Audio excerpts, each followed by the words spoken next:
Why I enjoy manga over Western comics. Okay, so the first point mainly is that manga is actually created by a single author or artist, we generally call a mangaka. And the story basically has just most of the time just a single version going from chapter one to the finale until the story is completed and whatnot. But compared to comics, most of them are tied to some kind of corporate intellectual property.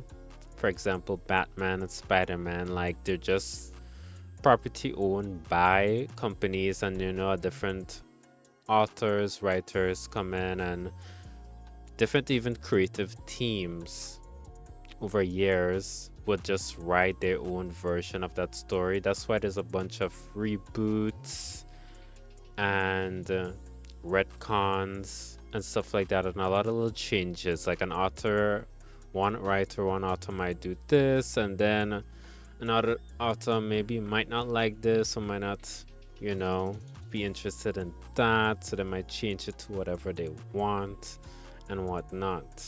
And going right from that point, I think I want to talk about how like easy it is to start with manga.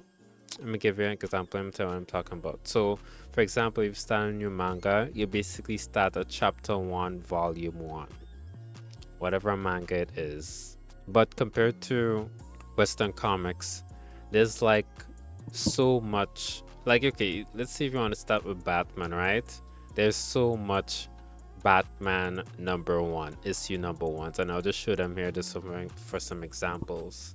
There's many different ones. On that point is that whole, since it's owned by corporations, which I believe, well, what they do is like they try to when they're doing crossovers and thing, there's a lot of like linkage. So in a way, okay, you're thinking you want to just read Batman, but you have to read a little bit of maybe Superman or something else to get those story linkages or adding to the plot. And it's like you're missing certain things if you don't read the other comics. I'll give an example. This actually happened recently with Absolute Batman. Great comic. Love that comic. One of the issues of Batman basically had Batman, he pulled out this amulet and he basically calls for Wonder Woman.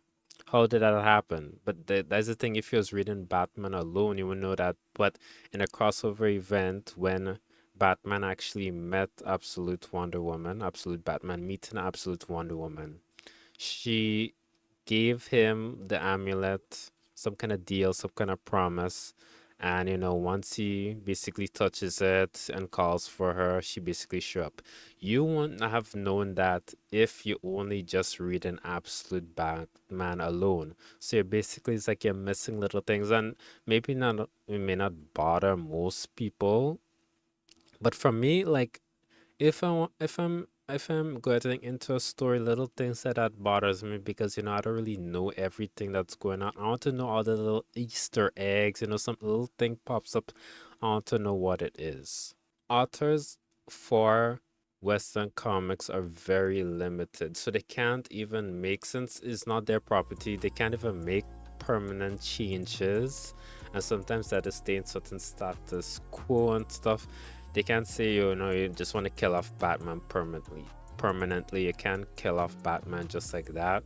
And sometimes you have to legit understand years of background lore in comics with certain things. Like if you don't know something that happened like years ago, like years, I see guys talking about comics like same Batman, same Spider-Man, and they're bringing up little things. Oh, this is a reference to this comic back in 2005, 1980 something, and it's like if you didn't read that comic back in that time, you wouldn't even know about that. You wouldn't even get that reference. Compared to manga, it's just simple. I start from issue number one, chapter number one. I get in everything. So it's really easier to jump in also into manga than actually getting into comics. The other one is the variety. Variety is so much bigger in terms of different things. Like you can get a manga on almost anything. There's manga about all kind of different sports and stuff like that, action, romantic comedy, all these different things, mystery, horror, basically any genre like you think about it, movies and stuff. There's manga about literally almost everything. Like I just be surprised myself sometimes. While compared to comics, it's mostly limited. Like the most popular stuff is to deal with superheroes. Yes, there's a few like indie graphic novels and comics and stuff that they do explore different genres and stuff like that. But if you want the main good stuff, you're only getting that from superhero ones. So in a way, it's easy to get a little fatigued or tired. You know, sometimes I read in manga, sometimes I feel like reading action, sometimes feel like reading romantic comedy. Sometimes I can get anything that I want. And the other thing, well, the thing that people would compare the most is actually the art style itself, like coloring and stuff. Comics are in color, which is good. That's actually the thing that I would admit kind of held me back from going into manga. But I wasn't really a manga reader like years ago because like most of the stuff, I'm an artist. I like drawing stuff in color and stuff like that.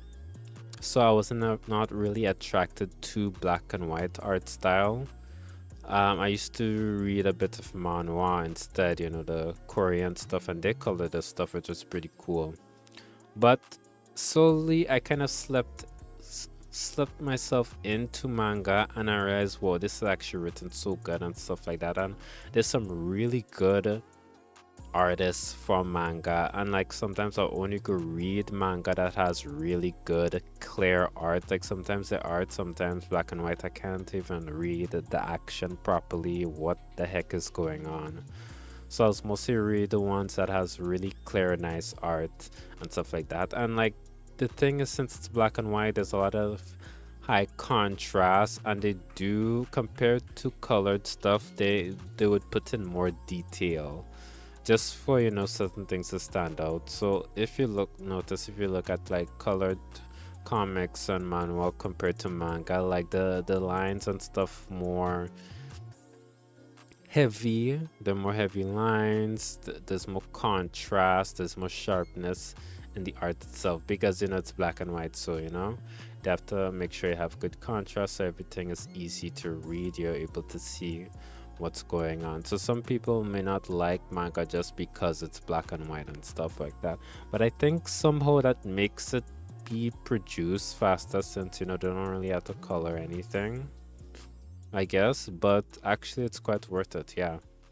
And yeah, that's basically the main things when it comes to actually manga, and those things, especially the first two things with like with comics, with like too much chapters and stuff like that, and like where to start and this link to this, those are the things that like I can't really get myself into comics, and that's why, you know, I think manga is just like way better, like hands down.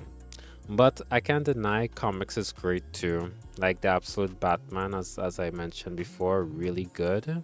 That whole Absolute universe is actually doing really good right now. I think it's like best selling. It's really good. But overall, still I'll pick manga any day, any day. So guys, if you like the video, just give me a like to boost me. Subscribe if you're interested in more. If you want to leave a comment, tell me what you think. Maybe your opinions, what you think about manga versus comics and stuff like that. Anyway, see you in the next one. Matane. See you later.